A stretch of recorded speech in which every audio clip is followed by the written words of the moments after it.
नमस्कार मित्रांनो, तर या व्हिडिओमध्ये आपण श्री खंडोबा मंदिर जेजुरी या मंदिराविषयी माहिती पाहणार आहे आणि खास करून हे मंदिर आपण ड्रोनच्या साहाय्याने पाहणार आहे। श्री खंडोबा हे एक महादेवांचे एक रूप आहे। 12व्या शतकापासून यांची पूजा ही होऊ लागली। श्री खंडोबा यांना मल्हारी, मार्तंड, खंडेराया अशी अनेक नावांनी भाविक हे संबोधतात।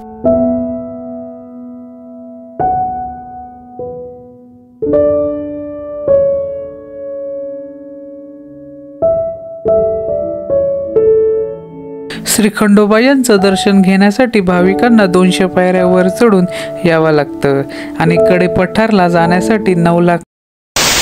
नमस्कार मित्रांनो, मी सुमित भरत साळवे आणि सुमित ड्रोनाचार्य या यूट्यूब चॅनलवरती तुमचं स्वागत आहे।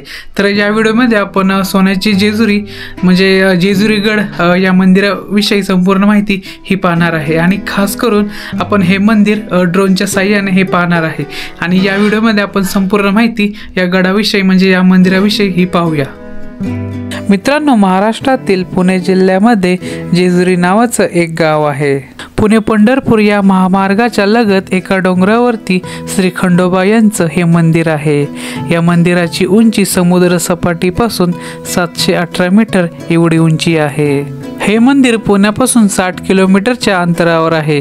जाण्यासाठी 1.5 तास लागतो।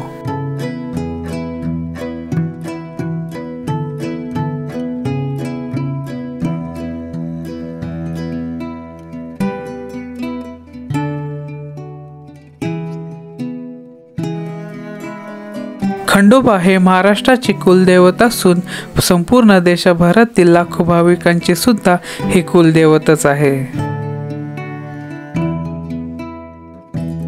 उंच डोंगरावर कडेपठार या ठिकाणी श्री खंडोबा यांचं जुनं मंदिर आहे। इसवी सन 1712 मध्ये पुण्यश्लोक अहिल्यादेवी होळकर यांनी हे मंदिर बांधलं।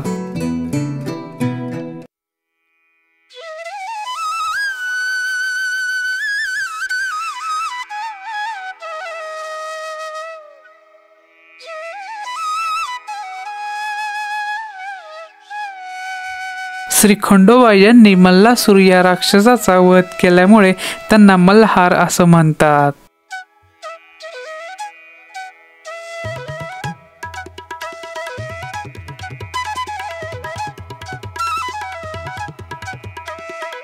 मित्रांनो, इतिहासामध्ये असं सुद्धा लिहिलेलं आहे की ज्यावेळेस मुघलांनी हे मंदिर तोडण्याचा प्रयत्न केला तर इथल्या मंदिरातल्या मधुमाशांनी त्या मुघलांवर हमला केला व हा हल्ला एवढा खतरनाक होता की जिथं जिथं मुघल जातील तिथं तिथं त्या मधमाशा त्यांचा पाठलाग करत होते।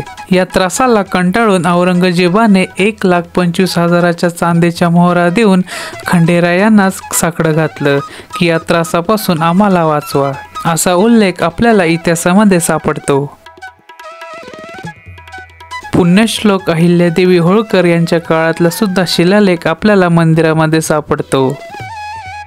मित्रांनो, इसवी सन 1700 मध्ये श्री खंडोबा यांचं जे मंदिर बांधण्यात आलं ते मंदिरामध्ये जाण्यासाठी आपल्याला 200 पायऱ्या वर चढून जावं लागतं। पण मुख्यतः जे जुनं मंदिर आहे त्याला कडेपठार सुद्धा म्हणतात। तिथे जाण्यासाठी आपल्याला 9 लाख पायऱ्या वर चढून श्री खंडोबा यांचं दर्शन घेण्यासाठी जावं लागतं।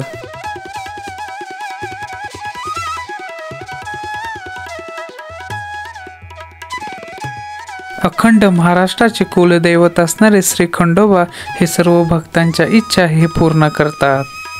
श्री खंडोबा यांच्या मंदिरामध्ये म्हाळसा, मणिमाला आणि खंडोबा यांच्या 3 सुबक मूर्त्या या देवळामध्ये आहेत।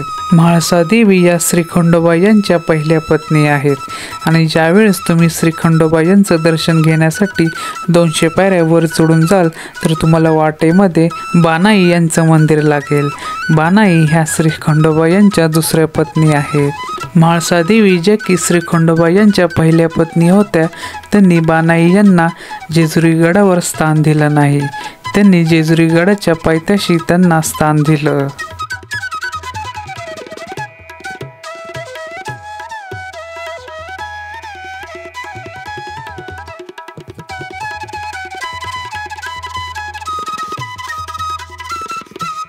मित्रांनो, जर तुम्ही महाराष्ट्रामध्ये राहत असाल तर एक दिवस नक्की वेळ काढून श्री खंडोबा यांचं दर्शन घेण्यासाठी जेजुरीला नक्की या।